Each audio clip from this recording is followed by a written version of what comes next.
তেজপুৰত আমাৰ 53তম অসম ৰাজ্যিক ভাৰতোলন প্ৰতিযোগিতা আমাৰ আৰম্ভ হৈছিল 18 তাৰিখৰ পৰা 18 আৰু 19 তাৰিখে 18 তাৰিখে আমাৰ আৰু 19 তাৰিখে আমাৰ খেল চলি আছিল আমি গধূলি সময়ত মানে আবেলি সময়ত যেতিয়া মৃত্যুৰ খবৰটো পালোঁ দুখ সংবাদটো অসমৰ হিয়াৰ আমঠু অসমৰ জাতীয় জীৱনৰ জুবিন গাৰ্গৰ ভূমিকা সকলে এইটো আৰু মই ভাষাৰে বৰ্ণাব নোৱাৰোঁ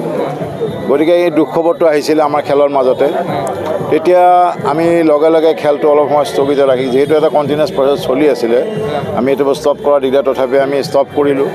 কৰি আমি প্ৰথম বোধহয় আমিয়ে হ'ব আমি ৰাজহুৱাভাৱে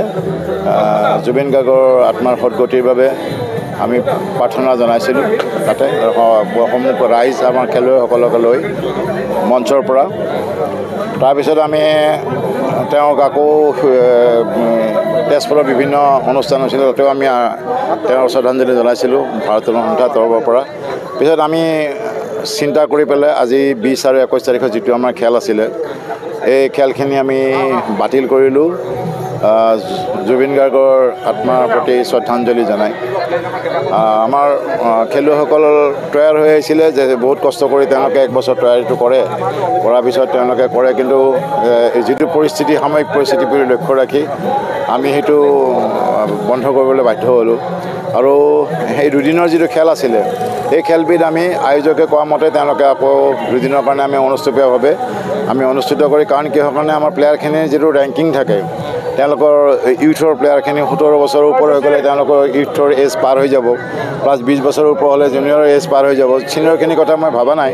গতিকে আগন্তুক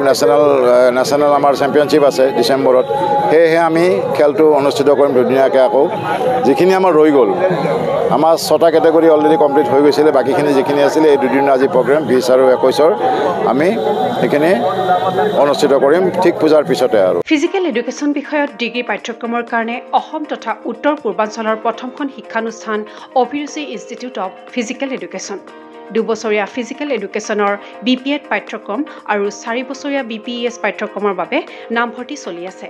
বিতংকৈ জানিবৰ বাবে আজি যোগাযোগ কৰক যোগাযোগৰ নম্বৰসমূহ হৈছে 9435100098 7002233540 88765210998 website www.aipguwahati.in